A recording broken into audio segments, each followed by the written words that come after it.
ప్రభునందు ప్రియులరా, దేవుని పిల్లలరా, ఈ సమయంలో ప్రార్థనతో మరి దేవుని యొక్క వాక్య భాగంలోకి మనం వెళ్దాం. దయచేసి అందరూ కూడా ప్రార్థనాపూర్వకంగా ఉండాలని ప్రభు పేరిట నేను తెలియజేస్తా ఉన్నాను. ప్రార్థన చేసుకుందాము. స్తోత్రములు స్తోత్రములు స్తోత్రములు స్తోత్రములు స్తోత్రములు స్తోత్రములు స్తోత్రములు తండ్రి, సకలాశీర్వాదములకు కారణభూతుడు అయిన మా దేవ, సర్వాధికారి, సర్వోన్నతుడా, సర్వశక్తిమంతుడా, సృష్టికర్త, జీవాధిపతి అయిన మా తండ్రి, మీ యొక్క పరిశుద్ధమైన ఘనమైన ఉన్నతమైన నామమును బట్టి మీకు వందనాలు, కృతజ్ఞత, స్తుతి, స్తోత్రాలు మేము చెల్లిస్తూ ఉన్నాము. ఈ సిలువ ధ్యాన ఆరాధనల్లో 15వ రోజు కూడికను అయ్యా మరి సాయంకాలం మేము ప్రారంభించుకోవడానికి కృపనిచ్చినందుకు వందనాలు. ఇంతవరకు పాడి స్తుతించి ఆరాధించి మీ నామమును మహిమపరచడానికి మీరు కృపను అనుగ్రహించినందుకు వందనాలు చెల్లిస్తూ ఉన్నాను. ఈ సమయంలో ప్రభువా, లేఖన భాగంలోకి వెళుతూ ఉండగా ప్రతి ఒక్కరికి వినగలిగే చెవులను, గ్రహించగలిగే హృదయాన్ని, మనస్సును ప్రతి ఒక్కరికి దయచేయండి. ప్రభువా, ఎంతమంది అయితే ఈరోజు ఉపవాసముతో దీక్షలో కొనసాగుతున్నారు, మీతో సహవాసంలో కొనసాగుతున్నారు, ప్రతి ఒక్కరిని మీ చేతులుగా అప్పగిస్తున్నాను. పేరు పేరున దర్శించండి, దీవించండి. కూడి వచ్చిన వారిని అందరినీ దీవించండి ప్రభా. ఎంతోమంది ప్రభా ఈ లైవ్ ద్వారా కూడా మీ వాక్యాన్ని వీక్షిస్తూ ఉన్నారు అయ్యా తండ్రి, వారిని కూడా మీ చేతులకు అప్పగిస్తున్నాను. పేరు పేరున దర్శించి దీవించండి, ఆశీర్వదించండి ప్రభా. నాయనా, ఈ దినపు ఈ యొక్క సందేశము ప్రతి ఒక్క ఆత్మీయ జీవితాలకు అయా సంతోషాన్ని ఇచ్చేదిగా, సమాధానాన్ని ఇచ్చేదిగా, స్వస్థపరిచేదిగా, బలపరిచేదిగా, జీవింపచేసేదిగా ఉండడానికి మీ కృప అనుగ్రహించమని కోరి ప్రార్థన చేస్తున్నాను ప్రభా. మీకు వందనాలు మా ప్రభా. మరి ముఖ్యంగా ఎవరెవరు ఎటువంటి అవసరతలతో అక్కర్లతో వచ్చారో అందరినీ జ్ఞాపకం చేసుకుని అందరి హృదయాలోచనలు ఎరిగిన దేవుడవు ప్రభా, వారి వారి హృదయ వాంఛలను తీర్చి మీ సన్నిధానంలో మీ సాక్షార్థంగా, మీ నామ మహిమార్థంగా నిలవబెట్టుకోమని కోరి ప్రార్థన చేస్తున్నాను ప్రభా. మరి ముఖ్యంగా తండ్రి, ఈ సమయంలో మా ప్రభా తండ్రి నాయనా, మా ప్రభా మరి మీరు మాట్లాడుతూ ఉండగా, అయా మీరు బోధిస్తూ ఉండగా, మీరు ప్రకటిస్తూ ఉండగా ప్రభా, మమ్మలను మేము మీ చేతులుగా అప్పగించుకుంటున్నాం తండ్రి. మా హృదయాలను మీ చేతులుగా అప్పగించుకుంటున్నాం తండ్రి. మీ స్తోత్రాలు. ఇదిగో ప్రభా, ప్రతి ఒక్కరిని దర్శించండి, ఆశీర్వదించండి, బలపరచండి ప్రభా తండ్రి. అయా నీ లేఖన భాగంలో నుంచి నిగూఢమైన సంగతులను, మర్మములతో కూడిన సంగతులను అయా మరి ఇంతవరకు మేము గ్రహించలేని అయా తండ్రి నూతనమైన సంగతులను మీరు మాకు బయలుపరచమని విజ్ఞాపన చేస్తున్నాను బాబు. నీకు స్తోత్రాలు తండ్రి. అన్ని విధాలుగా సహాయం చేయండి మా ప్రభా. మీ దిన సేవకుని నన్ను మీ సులువు చాటును మరుగుపరిచి మీ పనిముట్టుగా, మీ పాత్రగా, మీ బోరగా వాడుకుని తద్వారా వచ్చేటటువంటి సమస్తమైన మహిమ, ఘనత, ప్రభావాలు మీరే పొందుకోమని రక్షకుడైన యేసుక్రీస్తు వారి పరిశుద్ధ నామంలో మిక్కిలి వినయముగా బ్రతిమలాడి వేడుకుంటున్నాను పరమ తండ్రి, ఆమేన్. ప్రియులరా, దేవుని పిల్లలరా, ఈ యొక్క సమయంలో మరి దేవుని యొక్క వాక్యాన్ని మనం నేర్చుకుందాం. దేవుడు గడిచిన 14 దినాలు మనల్ని ఎంతగానో కాచి కాపాడి ఈ 15వ రోజు కూడా ఈ సిలువ ధ్యాన ఆరాధన కూడికలో మరి ఆయన యందు మరింత భక్తితో, మరింత విశ్వాసంతో, మరింత ప్రార్థనాపూర్వకంగా ఆయనలో మనం ముందుకు సాగటానికి దేవదేవుడు మనకి కృపనిచ్చారు. అందును బట్టి నేను దేవుని స్తుతిస్తూ ఉన్నాను. దేవునికే మహిమ కలుగునుగాక. హల్లెలూయా. కాబట్టి ప్రియులరా, దేవుని పిల్లరా, ఈ సమయంలో దేవుని వాక్యాన్ని ధ్యానించుకుందాం. ప్రియులరా, శ్రమల విషయంలో లేదా నీ జీవితంలో శ్రమలు కలిగినప్పుడు విశ్వాసము నుంచి తొలగిపోకూడదు అని చెప్పి ప్రభు మాట్లాడుతూ ఉన్నారు. సహజంగా, సామాన్యంగా మనకి ఏదైనా ఒక శ్రమ కలిగినప్పుడు మొట్టమొదటిగా మనం కోల్పోయేది ఏంటి అంటే మన విశ్వాసమే. శ్రమలు వచ్చినప్పుడు వెంటనే పోగొట్టుకుంటామట. దేని కోల్పోతున్నాము, ఏది పోగొట్టుకుంటున్నాము అంటే మన విశ్వాసాన్ని మొదటిగా కోల్పోతామంట. కోల్పోయేది దేవుని యందు ఉన్నటువంటి, దేవుని మీద మనకున్న నమ్మకాన్ని, విశ్వాసాన్ని మరి కోల్పోయి ఆ తర్వాత ప్రార్థించాలి అని కూడా అనిపించదటండి. ప్రార్థించాలని కూడా అనిపించదు. ఎందుకని? విశ్వాసాన్ని కోల్పోయాం కాబట్టి ప్రార్థించాలనే మనసు కూడా పోద్దట. అలాగే ఇంకా ఏమనుకుంటామంటే మనలో అప్పుడే ఎన్ని సంవత్సరాల నుంచి నేను ఎన్నో శ్రమలు ఓర్చుకుంటూ మరి నేను నిన్ను సేవిస్తున్నాను ప్రభువా, అయినా నిన్ను సేవిస్తున్నాను, ఆరాధిస్తున్నాను, నీ యందు విశ్వాసం ఉంచినా కూడా నువ్వేంటి ప్రభువా నన్ను ఇలాగా మరి పరీక్షిస్తున్నావు, ఇంకెంతకాలం నేను ఇలాగా ఏడుస్తూ బ్రతకాలి, శ్రమలు అనుభవిస్తూ బ్రతకాలి, కష్టాలు అనుభవిస్తూ బ్రతకాలని పదే పదే మన మనస్సులోనే మరి దేవుణ్ణి మనం ప్రశ్నిస్తూ ఉంటాం. పదే పదే మన మనస్సులోనే దేవదేవుణ్ణి ప్రశ్నిస్తూ ఉంటాం. వాక్యం చదవటానికి కూడా మనకు మనస్సు రాదు. అలాగే నిత్య పోరాటాలతో దేవుని మందిరానికి వెళ్ళాలని కూడా మనకు అనిపించదు. కారణం ఏంటి అంటే మనం విశ్వాసం నుంచి తొలగిపోతున్నాం. శ్రమ కలిగినప్పుడు విశ్వాసాన్ని కోల్పోతున్నాం కాబట్టి మన మనసులో ఇటువంటి ఆలోచనలు మరి వస్తూ ఉంటాయి. కొన్నిసార్లు శ్రమలకు ఎదురెళ్ళి మరింత విశ్వసిస్తున్న ప్రార్థిస్తున్న తరుణంలో ఒక ప్రకారం శ్రమలు వచ్చాయి, విశ్వసిస్తున్నాం, ప్రార్థిస్తున్నాం, అదే సమయంలో మరలా ఇంకా నలువైపుల నుంచి శోధనలు వచ్చేస్తూ ఉంటాయి, శ్రమలతో కొట్టబడుతూ ఉంటాం. అలాంటి సందర్భంలో ఇక పూర్తిగా నిరీక్షణను కోల్పోతాం. అలాంటి పరిస్థితి మరి యేసుక్రీస్తు ప్రభు వారి శిష్యులకు కూడా సంభవించిందటండి. మరి ఈకోనియాలో, అంతియొకయలో, ఆ ప్రాంతాల్లో ఉన్నటువంటి శిష్యులకు మరి సంభవించినటువంటి పరిస్థితి, వాక్యం ప్రకటించడానికి ధైర్యంగా నిలబడుతున్న ప్రతిసారి కూడా, దేవుని కోసం పోరాడుతున్న ప్రతిసారి కూడా వారికి రోజు రోజుకి శత్రువులు పెరిగిపోతూ ఉన్నారు, శ్రమలు పెరిగిపోతున్నాయి. దశలోనికలకు సైతం కూడా ఇలాంటి శ్రమలు పెరిగిపోతున్న ఆ సందర్భంలో అపోస్తులుడైన పౌలు మరి వారికి చెప్తూ ఉన్నాడండి. ఏం చెప్తున్నాడో చూద్దాం. అపోస్తుల కార్యాల గ్రంథం 11వ అధ్యాయము 14వ వాక్యాన్ని చూస్తే మరి 14వ వాక్యంలో వ్రాయబడిన మాట, అపోస్తుల కార్యాల గ్రంథం 14వ అధ్యాయము 22వ వాక్యం చదువుదాం.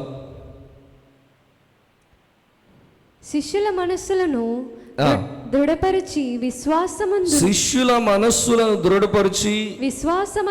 విశ్వాసమందు నిలకడగా ఉండవలనని అనేక శ్రమలను అనుభవించి మనము దేవుని రాజ్యములో ప్రవేశింపవలనని వారిని హెచ్చరించిరి. హల్లెలూయా. పౌలు గారు చెప్తున్నారు, ఏమండి, పౌలు బర్నబాలు మొదటి సువార్త ప్రయాణాన్ని ముగించుకుంటూ ఉన్న సందర్భం అది. లుస్త్రాకు వచ్చారట, ఈకోనియాకు వచ్చారట, అంతియొక్కయాకు కూడా వాళ్ళు తిరిగి వచ్చారట. ఆ టైంలోనే శిష్యుల మనస్సులను వారు ఏం చేస్తున్నారట, దృఢపరిచి విశ్వాసమందు నిలకడగా ఉండండి అబ్బాయి, అంటే విశ్వాసాన్ని పోగొట్టుకోకండి. జరుగుతున్న పరిస్థితులను చూసి, ఎదురవుతున్న శ్రమలను చూసి, ఎందుకంటే సువార్త ప్రకటించే కొలది రోజు రోజుకి శత్రువులు పెరిగిపోతున్నారు. అందుకని వారి మనస్సులను దృఢపరుస్తూ విశ్వాసమందు నిలకడగా ఉండండి, కోల్పోకండి, మీ విశ్వాసాన్ని కోల్పోకండి. అనేక శ్రమలు అనుభవించి మనము దేవుని రాజ్యములో ప్రవేశించవలనని వారిని హెచ్చరించారట. హల్లెలూయా. చెప్దాం, స్తోత్రం చేద్దాం. హల్లెలూయా. దేవుని రాజ్యంలోనికి వెళ్ళటానికి ముందు శిష్యులు కానివ్వండి, ఆయన పిల్లలమైనటువంటి మనం కానివ్వండి, శ్రమలు అనుభవించిన తరువాత, శోధనలు అనుభవించిన తర్వాత, కష్ట నష్టాలను ఓర్చుకున్న తరువాత మనం దేవుని రాజ్యంలో ప్రవేశిస్తామని చెప్పి దేవుని యొక్క వాక్యము సెలవిస్తూ ఉంది. దేవునికే మహిమ కలుగునుగాక. అంటే మనం శ్రమ అనుభవించవలసి ఉందని ముందుగా మీతో చెప్పితిమి కదా, అలాగే జరిగింది, ఇది మీకు తెలియను. అట్టి శ్రమలను అనుభవించుటకు మనము నియమింపబడిన వారమని మీరు ఎరుగుదురు కదా అంటాడు. దశలోనికలకు రాసినటువంటి మొదటి పత్రిక 3వ అధ్యాయము 3-4 వచనాలు చదివితే అక్కడ వ్రాయబడింది. 3-4 వచనాలు. మనం ఏం పొందాలట? మనము శ్రమను అనుభవింపవలసి ఉన్నదని మీతో ముందుగా చెప్పి తిని కదా. అలాగే జరిగింది. నేను చెప్పినట్టే జరిగింది. ఏం చెప్పాను మీకు? శ్రమ అనుభవించవలసి ఉందని చెప్పాను కదా. నేను చెప్పినట్టు అలాగే జరిగింది. ఇది మీకును తెలియను. అట్టి శ్రమలను అనుభవించుటకు మనము నియమింపబడిన వారమని మీరెరుగుదురు. హల్లెలూయా. ప్రభు అంటారు, లోకంలో మీకు శ్రమ కలుగుతుంది, అయినా ఏం భయపడద్దు, ధైర్యంగా ఉండండి. లోకంలో ఉన్న తర్వాత, ఈ మానవ లోకంలో భూమి మీద ఉన్నప్పుడు ఖచ్చితంగా మనిషి అన్న ప్రతి ఒక్కడికి కూడా ఏమొస్తాయి? అది శిష్యులకు కావచ్చు, బోధకులకు కావచ్చు, విశ్వాసులకు కావచ్చు. ఎందుకంటే ఆ మాటను మనం అర్థం చేసుకోవాలంటే, నీతిమంతులకు కలుగు ఆపదలు అనేకం. అంటే ఇప్పుడు అనేక ఆపదలు కలగకుండా ఉండాలంటే మనం ఏం చేయాలి? నీతిగా ఉండకూడదు, అంతేనా? ఏ ఎండగా గడుగు పట్టుకోవాలి. అంటే ఏ తప్పుగా తప్పు. అంటే సాతాను మన మీదకి రాకుండా ఉండాలంటే వాడికి నచ్చిన పనులు చేయాలి. ఎప్పుడు వస్తాడు వాడు మన మీదకి అంటే, వాడికి నచ్చని పనులు మనం చేస్తే, దేవుడికి నచ్చే పనులు చేస్తే సాతానుకి నచ్చు, సాతానికి నచ్చే పనులు చేస్తే దేవుడికి నచ్చు. అందుకని నీతిగా ఉన్నంతసేపు, మంచిగా బ్రతికినంతసేపు, యథార్థంగా జీవిస్తున్నంతసేపు కూడా మరి శ్రమలు అనేకం వస్తానే ఉంటాయి. ఒకదానికి ఒక శ్రమ పోయిందిరా బాబు అనుకుంటే ఇంకొకటి రెడీగా ఉంటుంది. ఎందుకంటే మనం ఈ శ్రమలు అనుభవించాలని మీకు ముందుగానే చెప్పాను. విశ్వాసమందు నిలకడగా ఉండాలని ముందే చెప్పాను. అలాగే మనం శ్రమ అనుభవించిన తర్వాత దేవుని రాజ్యంలో ప్రవేశించాలని చెప్తున్నాను. మనము శ్రమ అనుభవింపవలసి ఉందని మీతో ముందుగా చెప్పితిని కదా. అలాగే జరిగింది. ఇది మీకు తెలియను. అట్టి శ్రమలను అనుభవించుటకు మనము నియమింపబడిన వారమని మీరు ఎరుగుదురు అంటున్నాడు. హల్లెలూయా. దీవెన ఉన్న చోటే శ్రమ ఉంటుంది, శ్రమ ఉన్న చోటే దీవెన కూడా ఉంటుంది. శ్రమ తర్వాత మనకు దొరికేది ఏంటంటే దీవెనే. శ్రమ వెంబడి శ్రమలు వస్తాయి, ఆపదలు వస్తాయి, కానీ వాటిని అన్నిటి నుంచి కూడా ఎవరు తప్పిస్తారట? దేవుడు తప్పిస్తారు. శ్రమ వచ్చింది కదా అని విశ్వాసాన్ని కోల్పోతున్నావా? భక్తిని కోల్పోతున్నావా? ప్రార్థనా జీవితాన్ని కోల్పోతున్నావా? బైబిల్ చదవడం మానేసావా? మందిరానికి వెళ్ళాలన్న మనసు నీలో నుంచి తొలగిపోయిందా? దయచేసి గమనించాలని ప్రభు పేరిట నేను తెలియజేస్తా ఉన్నాను. దేవునికి మహిమ కలుగును గాక. హల్లెలూయా. నా ప్రియ సహోదరులు సహోదరులు, దయచేసి ఈ రాత్రి సమయంలో మనం గమనించాలి. ఈరోజు శ్రమ లేని మనిషి ఎవడు లేడు. మనము సామెత కూడా చెప్తూ ఉంటాం, ఏమనంటే కాసే చెట్టుకే రాళ్ల దెబ్బలు తగులుతాయట. అంటే ఆ కాయలు కోసుకోవడానికి వాడు చెట్టు ఎక్కి కోయలేక రాళ్ళు ఇచ్చి కొడతా ఉంటాడు. ఏ కావాలని? ఆ కాయలను పడగొట్టాలని. నిండుగా ఉన్న చెట్టుకే. ఏ కాయలు లేని చెట్టుని ఎవడన్నా కొడతాడా? ఏ రాయన్న దాని మీదకి విసురుతాడా? విసురుడు. ఇవాళ మనం యథార్థంగా ఉన్నప్పుడే నిందలు కూడా వస్తూ ఉంటాయి, శోధనలు వస్తూ ఉంటాయి. అప్పుడు మీరు ఒకటి గుర్తించాలి, దేవుని వాక్యం నా పట్ల నెరవేరుతుంది. నిజమే, ప్రభు చెప్పినట్టుగానే జరుగుతుంది. పౌలు ఏమంటున్నాడు ఇక్కడ? నేను చెప్పిందే జరిగింది, నేను చెప్పినట్టుగా అలాగే జరిగింది అంటాడు. నేను ముందే చెప్పాను, ఏం చెప్పాను, ఇప్పుడు అదే జరుగుతుంది అంటున్నాడు. ప్రభు మనకి ప్రతీదీ కూడా ముందే చెప్తున్నారు. ఆయన ముందుగానే వివరించారు, ముందుగానే తెలియజేశారు. ఇదిగో మరి మీకు లోకంలో చాలా శ్రమలు కలుగుతాయి, అయినా ధైర్యంగా ఉండమని దేవుడు మనకు తెలియజేస్తుంది కూడా ఇదే. క్రీస్తు నిమిత్తం శ్రమ అనుభవించుటకు మనం నియమించబడిన వారం అంటాడు శిష్యులతో. ఎందుకంటే శ్రమ ఓర్పు పరీక్ష నిరీక్షణను కలుగజేస్తుందని, శ్రమలలో మనము దేవునిపై మరింత ఆధారపడగలమని, తద్వారా ఆయన స్వరూపములోనికి మార్చబడతామని, అంతేకాకుండా శ్రమలలో దేవునిపై ఆధారపడటం, ఆనుకోవడం అనేది మనం ఖచ్చితంగా నేర్చుకోవాలని చెప్పి దేవుని యొక్క వాక్యం సెలవిస్తాం. దేవునికి స్తోత్రం కలుగును గాక. హల్లెలూయా. నా ప్రియమైన సహోదరులు సహోదరులు, దయచేసి ఈ సమయంలో మనం గమనించాలి. ఈ వాక్యాన్ని మనము అర్థం చేసుకోవడానికి ప్రయత్నం చేయాలని చెప్పి నేను ప్రభు పేరిట నేను తెలియజేస్తూ ఉన్నాను. హల్లెలూయా. చూడండి, యోహాను సువార్తలో 16వ అధ్యాయము 33వ వచనంలో చెప్తున్నాడు.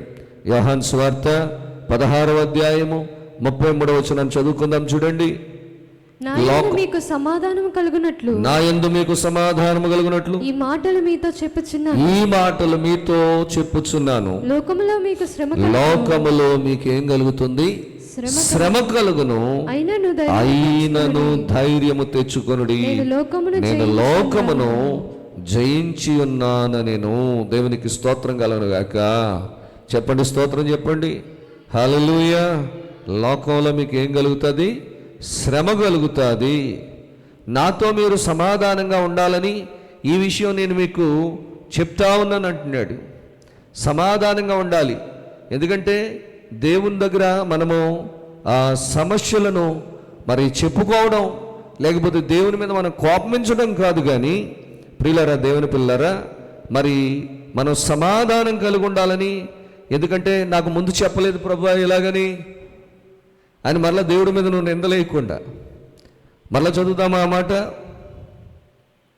నా యందు మీకు సమాధానం కలుగునట్లు, నా యందు మీకు సమాధానము కలుగునట్లు ఈ మాటలు మీతో చెప్పుచున్నాను. ఈ మాటలు మీతో చెప్పుచున్నాను. లోకములో మీకు శ్రమ కలుగును. లోకములో మీకు ఏం కలుగుతుంది?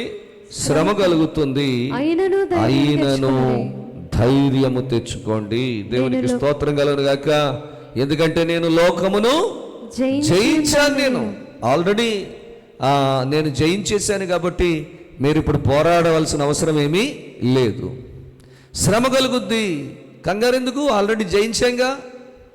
ఆ శ్రమలను నేను జయించాను కాబట్టి మీరు కూడా దాన్ని ఏం చేయగలరు? జయించగలరు. ఎందుకంటే మనం ఆయన పిల్లలం కాబట్టి. శ్రమ కలుగుతుంది, ధైర్యంగా ఉండమంటున్నారు దేవుడు. ప్రియ తల్లి, చెల్లి, ప్రియమైన తమ్ముడు, శ్రమ కలిగినప్పుడు మనం కృంగిపోకూడదండి. శ్రమ కలిగినప్పుడు విశ్వాసంలో నుంచి తొలగిపోకూడదండి. శ్రమ కలిగినప్పుడు ప్రార్థన చేయడం మానేయకూడదండి. శ్రమ కలిగినప్పుడు దేవుని సన్నిధికి వెళ్ళటం మానేయకూడదండి. శ్రమ కలిగినప్పుడు వాక్యం చదవడం కూడా మానేయకూడదండి. దేవుడు నీకు ఏ బాధ్యత అప్పగిస్తే ఆ పన్ను చేయాలి. దేవుని మీద విసుక్కోవడమో, దేవుని మీద సనుక్కోవడమో, లేకపోతే పదే పదే మనస్సుల్లో దేవునికి ప్రశ్నలు వేయటమో ఇది కాదు కావాల్సింది. ప్రభు ముందుగా చెప్తున్నారు, నేను లోకాన్ని జయించాను, మీకేం భయం లేదు, మీకేం భయం లేదు. లోకంలో మీకు శ్రమ కలుగుతుంది, ధైర్యంగా ఉంటే చాలు, అవన్నీ తొలగిపోతాయి. భయపడ్డారా? అవన్నీ మీ మీద పడతాయి. ధైర్యంగా ఉంటే అవన్నీ మీకు దూరం అయిపోతాయి. మీ దరిదాపులకు కూడా అవి రావు అని చెప్పి ప్రభు మాట్లాడుతూ ఉన్నారు. దేవునికి స్తోత్రం కలుగును గాక. చెప్పండి, స్తోత్రం చెప్పండి. హల్లెలూయా.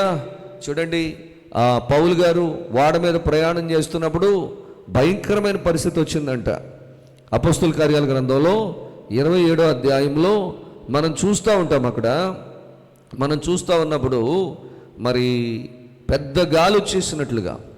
ఏమండి, 20వ వచనం నుంచి చదివితే అక్కడ ఉంది, కొన్ని దినములు సూర్యుడైనను నక్షత్రములైనను కనబడక పెద్ద గాలి మా మీద కొట్టినందున ప్రాణములతో తప్పించుకుందామని ఆశ బొత్తిగా పోయాను. వారు బహుకాలమందు భోజనము లేక వారు బహుకాలమందు భోజనము లేక ఉన్నందున పౌలు వారి మధ్యన నిలిచి, అయ్యలారా, మీరు నా మాట విని క్రేతు నుండి బయలుదేరకయే ఉండవలసినది. అప్పటి హానియు నష్టము కలగకపోను. ఇప్పుడైనను ధైర్యం తెచ్చుకొనుడని మిమ్మల్ని వేడుకొనుచున్నాను. వాడకే గాని మీలో ఎవని ప్రాణమునకు హాని కలగదు. దేవునికి స్తోత్రం కలుగును గాక. నేను చెప్పినప్పుడు అక్కడ మీరు ఆగిపోయి ఉంటే బాగుండు, నా మాట వినలేదు, బయలుదేరిపోయారు. మరి బయలుదేరారు కాబట్టి ఇప్పుడు ఈ హాని నష్టం మరి కలిగింది. బయలుదేరకుండా ఉండుంటే అసలు ఇదేమీ మనకు సంభవించకపోను. సర్లే, జరిగిపోయింది, ఏదో జరిగిపోయింది, అయిన నష్టం ఏదో వచ్చింది. కానీ ఆ నష్టం వాడకే తప్ప మీకైతే ఏ హాని, ఏ ప్రాణహాని కలగదు. ఇప్పుడైనా కూడా ధైర్యంగా ఉండండి, ధైర్యం తెచ్చుకోండి అని మిమ్మల్ని నేను వేడుకుంటున్నాను. వాడకే గాని మీలో ఎవని ప్రాణమునకునో హాని కలగదని నేను మీకు చెప్తున్నాను అంటున్నాడు. దేవునికి స్తోత్రం కలుగును గాక. హల్లెలూయా. శ్రమ చేసాక ఏం చేస్తాం? ఆల్రెడీ శ్రమలో ఉన్నప్పుడు ఏం చేస్తాం? ధైర్యంగా ఉండడం నేర్చుకోవాలి. శ్రమ రాకుండా ఉండాలంటే మెలకువ కలిగి ప్రార్థన చేయాలి. ప్రార్థనా జీవితం మన దగ్గర లేదు. శ్రమలు వచ్చేసినాయి. వచ్చిన తర్వాత ఏం చేయాలి? తట్టుకొని ధైర్యంగా నిలబడాలని చెప్పి దేవుని యొక్క వాక్యం సెలవిస్తూ ఉంది. దేవునికి స్తోత్రం కలుగును గాక. చెప్దాం, స్తోత్రం చెప్దాము. అందుకనే ఇప్పుడైనా ధైర్యంగా ఉండండి. ప్రియ తల్లి, చెల్లి, ప్రియమైన అన్న, తమ్ముడు, ప్రభు మాట్లాడుతున్నారు. శ్రమ వచ్చినప్పుడు నువ్వు చేయాల్సింది విశ్వాసంలో కృంగిపోవడం కాదు, మరింత విశ్వాసంలో ధైర్యంగా ఉండాలి. మరింత విశ్వాసంతో నువ్వు ధైర్యంగా ఉండాలి. అస్సలు భయం అనేది నీ దరిదాపులు కూడా రాకుండా, మరి ఎందుకంటే నీకు ఏ ప్రాణహాని కూడా కలగదని చెప్పి మరి పౌలు గారు అక్కడ చెప్తూ ఉన్నట్లుగా మనం చూస్తూ ఉన్నాం. దేవునికి స్తోత్రం కలుగును గాక. చెప్పండి, స్తోత్రం చెప్పండి. హల్లెలూయా. ఎందుకంటే యోహాను రాసిన మొదటి పత్రికలో 4వ అధ్యాయము 4వ వచనంలో చెప్తున్నారు. యోహాను రాసిన మొదటి పత్రిక 4వ అధ్యాయము 4వ వచనం. చిన్నపిల్లలారా మీరు దేవుని సంబంధులు, మీలో ఉన్నవాడు లోకములో ఉన్నవాని కంటే గొప్పవాడు గనుక మీరు వారిని జయించి ఉన్నారు. విశ్వాసం కోల్పోకుండా ధైర్యంగా ఉంటేనంట మనం జయించేయచ్చట. ఎలాంటి శ్రమనైనా జయించవచ్చు, ఎలాంటి కష్టాన్నైనా జయించవచ్చు, ఎలాంటి శోధనైనా జయించవచ్చు, ఎటువంటి విపత్కర పరిస్థితి వచ్చినా కూడా జయించవచ్చు. అందుకు కారణము నీలో ఉన్నవాడు లోకములో ఉన్నవాని కంటే గొప్పవాడు. నాలో ఉన్నవాడు లోకములో ఉన్నవాని కంటే కూడా ఎంతో గొప్పవాడని చెప్పి దేవుని యొక్క వాక్యం సెలవిస్తుంది. దేవునికి స్తోత్రం కలుగును గాక. హల్లెలూయా. నా ప్రియ సహోదరులు, సహోదరులు, దయచేసి ఈ యొక్క రాత్రికాల సమయంలో మనం గమనించాలి. నీలో ఉన్న దేవుణ్ణి మర్చిపోయి శ్రమలను చూసుకుంటూ, కష్టాలను చూసుకుంటూ, శోధనలు చూసుకుంటూ ఒక ప్రక్క విశ్వాసాన్ని కోల్పోయి నీలో నువ్వే సనుక్కుంటున్నావేమో, నీలో నువ్వే మరి దేవుణ్ణి నిందిస్తున్నావేమో, లేదా దేవుణ్ణి ప్రశ్నిస్తున్నావేమో. ఎందుకు ప్రభువా నాకే ఇలా జరుగుతుంది? ఎందుకు ప్రభువా నాకే ఎందుకు ఈ కష్టం? నాకే ఏంటి శోధనలు? నాకే ఏంటి ఇబ్బందులు అని. కానీ వాక్యం ఒక చక్కని పాట ఉంది. శ్రమయందు నీవు నలిగే సమయములో ప్రభు నీకు తోడుండునని యోచించలేదా, గమనించలేదా? ఇమ్మానుయేలుండునని, ఇమ్మానుయేలుండునని. శ్రమలందు నీవు నలిగే సమయములో ప్రభు నీకు తోడుండునని యోచించలేదా, గమనించలేదా? ఇమ్మానుయేలుండునని, ఇమ్మానుయేలుండునని. శ్రమలందు యోసేపుకు ప్రభువు తోడుండి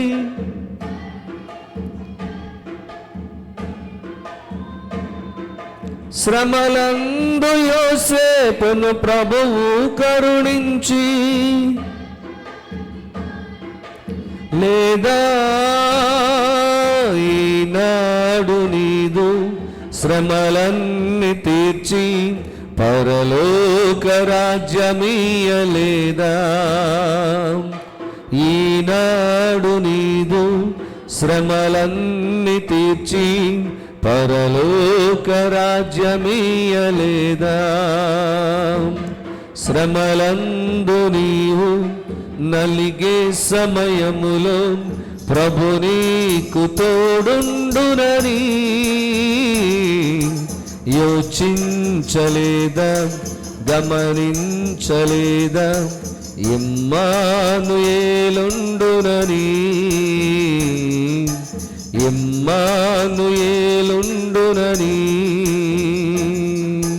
శ్రమలందు ఏలియాకు కాకోలము చేత ఆహారం పంపించలేదా?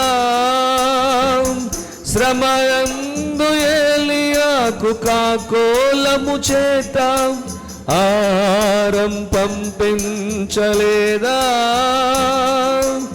ఈనాడు నీదు శ్రమలన్నిటి నీ ఆకలి తీర్చుటలేదా? ఈనాడు నిన్ను జీవారముతో నీ ఆకలి తీర్చుటలేదా? శ్రమలందు నీవు నలిగే సమయములో ప్రభు నీకు తోడుండునని యోచించలేదా? గమనించలేదా? ఇమ్మానుయేలుండునని, ఇమ్మానుయేలుండునని. శ్రమలందు నీవు నలిగే సమయములో ప్రభు నీకు తోడుండునని యోచించలేదా? గమనించలేదా? ఇమ్మానుయేలుండునని, ఇమ్మానుయేలుండునని. హల్లెలూయా. శ్రమల్లో మనకి ఎవరు తోడుగా ఉంటారో? దేవుడు తోడుగా ఉంటారు. అందుకని చిన్న పిల్లలారా, మీరెవరు? దేవుని సంబంధులు. ఒకటి గమనించాలి, ప్రియ దేవుని పిల్లలారా, ఎవరండి మీరు? ఈరోజు దేవుని మందిరంలో ఉన్నారంటే కారణం ఏంటి? మీరు ఎవరి సంబంధులు? దేవుని సంబంధులు. ఎస్, నేను దేవుని సంబంధిని, దేవుని బంధువుని, దేవుని కుటుంబ సభ్యుణ్ణి, ఆయనకి కుమారుణ్ణి, ఆయనకు నేను కుమార్తెను. ఇది మర్చిపోతే ఎలాగండి మనం? నువ్వు అసలు దేవుని సంబంధం అనే విషయాన్ని మర్చిపోతున్నావు. అందుకని దేవుని సంబంధులం అయితే గనక, అంటే దేవునితో మనకున్న సంబంధం ఏంటి? ఆయన మనకి ఏమవుతారు? మనకి తండ్రి. మనం ఏమవుతాం? ఆయనకి పిల్లలమవుతాం. అందుకని మనం ఎవరి సంబంధులు? మనం బాబు మీ సంబంధికులు ఎవరైనా ఉన్నారా? ఉన్నారండి. మాకు ఒక ఆయన ఉన్నారు. ఎవరున్నారు? ఆయన యేసు. ఏమవుతారు నీకు? నాకు తండ్రి అయినా. మన సంబంధి, దేవునికి సంబంధులం మనం. తండ్రికి పిల్లలకు ఉన్న సంబంధమే ఆయనకు మనకున్న సంబంధం. అందుకని మీరు దేవుని సంబంధులు. మీలో ఉన్నవాడు లోకములో ఉన్నవాని కంటే గొప్పవాడు కాబట్టి మీరు వారిని జయించి ఉన్నారు. జయించవచ్చు, నో ప్రాబ్లం. ఈరోజు నీకు వచ్చిన శ్రమలను నువ్వు జయించడం పెద్ద కష్టం ఏం కాదు. అయితే నువ్వు దేవుని సంబంధం అనే విషయం మర్చిపోయి నువ్వు ఊరికే భయపడిపోతున్నావు, హైరాణ పడిపోతున్నావు, కంగారు పడిపోతున్నావు, మరి కృంగిపోతున్నావు. నువ్వు భయపడవలసిన పని లేదు, కృంగిపోవలసిన పని లేదు. నువ్వు ధైర్యంగా ఉండాలి. ఎందుకంటే మనలో ఉన్నవాడు లోకంలో ఉన్నవానికంటే, ఏమిటి? లోకంలో ఉన్నవాడు ఎవరు? సాతాన్, అపవాది, శత్రువు. వాడు ఏమన్నా పెద్ద బలవంతుడు అనుకుంటున్నారా? ఒకవేళ వాడు భూమి మీద బలవంతుడు కావచ్చు, మనలో ఉన్నవాడు అనగా మన సంబంధి, మన తండ్రి, ఆ వాడికంటే కూడా చాలా గొప్పవాడు. కాబట్టి వీడిని మనం ఏం చేయొచ్చు? ఇప్పుడు ఈజీగా, అంటే ఈ శోధనను ఈజీగా జయించవచ్చు, ఈ శ్రమను ఈజీగా జయించవచ్చు, ఈ కష్టాన్ని ఈజీగా జయించేయచ్చు. ఇది పెద్ద కష్టం ఏమీ కాదు. అందుకని శ్రమ వచ్చినప్పుడు, శోధన వచ్చినప్పుడు నువ్వేం కోల్పోకూడదట? నీలో ఉన్న విశ్వాసమును ఏమాత్రం కూడా కోల్పోకూడదని చెప్పి ప్రభు పేరిట నేను తెలియజేస్తా ఉన్నాను. హల్లెలూయా, హల్లెలూయా. ఇంకా బాగా చెప్పాలంటే గలతీయులకు రాసిన పత్రికలో 1వ అధ్యాయము 4వ వచనంలో చెప్తున్నారు. గలతీయులకు రాసిన పత్రిక 1వ అధ్యాయము 4వ వచనం, మన తండ్రి అయిన దేవుని చిత్త ప్రకారము, మన తండ్రి అయిన దేవుని చిత్త ప్రకారము క్రీస్తు మనలను ప్రస్తుతపు దుష్ట కాలములో నుండి విమోచింపవలనని మన పాపముల నిమిత్తము తనను తాను అప్పగించుకొనెను. అసలు ఈ కలుగుతున్న శ్రమల నుంచి, దుష్ట కాలములో నుండి, దుష్టకాలం అంటే ఏంటి? కష్టకాలం, దుష్టుడు పరిపాలన చేస్తున్న కాలం ఇది. కాబట్టి దుష్టకాలంలో దుష్టుడు పరిపాలన చేస్తున్నప్పుడు అన్నీ మనకు కష్టాలే. రాజు దుర్మార్గుడు అనుకోండి, రాజు దుష్టుడు అనుకోండి, ప్రజలకి మంచి పరిపాలన వస్తుందా? రాదు. అదే రాజు మంచివాడు అనుకోండి, ప్రజలకు కూడా మంచి పరిపాలన ఖచ్చితంగా వస్తుంది. ఇప్పుడు ఈ లోకాధికారి ఎవరంట? అపవాది. ఈ లోకానికి ప్రస్తుతం వాడే అధికారి, అంటే వాడి పరిపాలన. అపవాది అంటే దుష్టుడు, దుర్మార్గుడు. అందుకని ప్రస్తుతపు దుష్ట కాలములో నుండి లేదా దుష్ట యుగము నుండి విమోచించాలని మన పాపముల నిమిత్తం మనల్ని విడిపించడం కోసమే, మన పాపాల కోసమే తనను తాను అప్పగించుకున్నారు. అంటే తన ప్రాణం పెట్టారు, తన రక్తాన్ని ధారపోశారు, మన కోసం చనిపోయారు, మన కోసమే ఆయన రక్తాన్ని చిందించాడు. దేవునికి స్తోత్రం కలుగునుగాక. హల్లెలూయా. అందుకే మనం పాట కూడా పాడతాం, మనకై యేసు మరణించే, మన పాపముల కొరకే, నిత్య జీవము నీచుటకే, సత్యుండు సజీవుడాయే, నిత్య జీవము నీచుటకే, సత్యుండు సజీవుడాయే.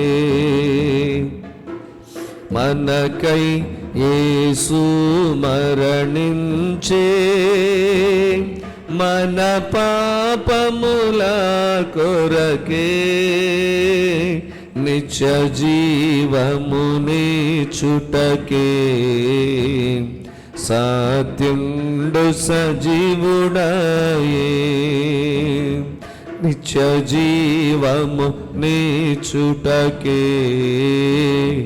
సత్యుండు సజీవుడాయే. మన వ్యసనముల వహించెన్, మన దుఃఖముల భరించెన్, మనమెన్నిక చేయకయే, మన ముఖముల త్రిప్పితిమి, మన వ్యసనములు వహించెన్, మన దుఃఖముల భరించెన్, మనమెన్నిక మన ముఖముల త్రిప్పితిమి,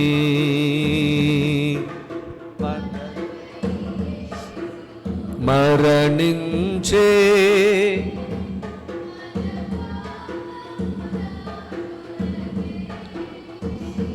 నిత్య జీవము నీచుటకే, సత్యుండు సజీవుడాయే, నిత్య జీవము నీచుటకే, సత్యుండు సజీవుడాయే. మన అతిక్రమముల కొరకు, మన దోషముల కొరకు, మన నాదుడు శిక్షనుందే, మనకు స్వస్థత కలిగే, మన అతిక్రమముల కొరకు, మన దోషముల కొరకు, మన నాదుడు శిక్షనుందే, స్వస్థత కలిగే, మనకై యేసు మరణించే, పాపముల కొరకై, నిత్య జీవము నీచుటకే, సత్యుండు సజీవుడాయే, నిత్య జీవము నీచుటకే, సత్యుండు సజీవుడాయే. హల్లెలూయా. దేవుని పరిశుద్ధ నామమునకు మహిమ కలుగునుగాక. కాబట్టి ప్రియులరా, మరి ఆ దుష్ట కాలములో నుండి విమోచింపవలనని మన పాపముల నిమిత్తము తనను తానే అప్పగించుకున్నాడు. కాబట్టి ఆయన ఇప్పుడు పాపాన్ని జయించాడు. మరణాన్ని జయించి తిరిగి లేచారంటే మన పాపముల కొరకు తన రక్తాన్ని చిందించి మరణాన్ని జయించి అపవాదిని ఓడించారు. కాబట్టి లోకములో ఉన్నవానికంటే మనం నమ్ముకున్నవాడు గొప్పవాడు. కాబట్టి చిన్నపిల్లలారా అని చెప్పి మనల్ని సంబోధిస్తూ ఏం భయపడకండి, అస్సలు ఏమాత్రం కూడా భయపడవద్దని చెప్పి ఎవరు చెప్తా ఉన్నారు? దేవదేవుడు స్పష్టంగా మాట్లాడుతూ ఉన్నారు. ఆయన జయం పొందాడంటే మనకు జయం పొందేసినట్టే, మనం జయం పొందినట్టే. అందుకని భయపడవలసిన పని ఏమాత్రం కూడా లేదు లేదు లేదు లేదు. ఎందుకంటే జయించి మనల్ని తీసుకెళ్ళి ఎక్కడ కూర్చోబెడతారో తెలుసా? జయించి మనల్ని ఎక్కడ తీసుకుని కూర్చోబెడతారో తెలుసా మీకు? ప్రకటన గ్రంథం 3వ అధ్యాయం 21వ వచనంలో చెప్తున్నారు. ప్రకటన గ్రంథం 3వ అధ్యాయం 21వ వచనం, నేను జయించి నా తండ్రితో కూడా ఆయన సింహాసనమందు కూర్చుండి ఉన్న ప్రకారం జయించువానిని నాతో కూడా నా సింహాసనమునందు కూర్చుండనిచ్చేదను. ఇప్పుడు జయిందామా ఓడిపోదామా? శోధనలను మనం జయిందామా ఓడిపోదామా? శ్రమలను మనం జయిందామా ఓడిపోదామా? ఆల్రెడీ నీలో ఒక ఆయన ఉన్నాడు, ఆయన ప్రభు, ఆయన యేసు. నీలో ఉన్నవాడు లోకంలో ఉన్నవానికంటే గొప్పవాడు. కాబట్టి శ్రమ కలిగినప్పుడు దయచేసి నీ విశ్వాసాన్ని పోగొట్టుకోవద్దు, నీ విశ్వాసాన్ని కోల్పోవద్దు అని చెప్పి దేవదేవుడు మాట్లాడుతూ ఉన్నారు. నేను జయించి నా తండ్రి దగ్గర ఎలా అయితే కూర్చున్నానో సింహాసనం మీద, ఇప్పుడు జయించేవారిని మరి ఆ ప్రకారంగా జయించేవాడిని నాతో కూడా నా సింహాసనం మీద నేను కూర్చోబెడతాను, మిమ్మల్ని తీసుకెళ్ళి అంటున్నాడు. ఎంత గొప్ప భాగ్యం, ఎంత గొప్ప సంగతి. కాబట్టి ప్రియులారా, దేవుని పిల్లరా, దేవుడిచ్చిన ఈ అవకాశాన్ని మనం అందరం కూడా కలిగి ఉండాలి.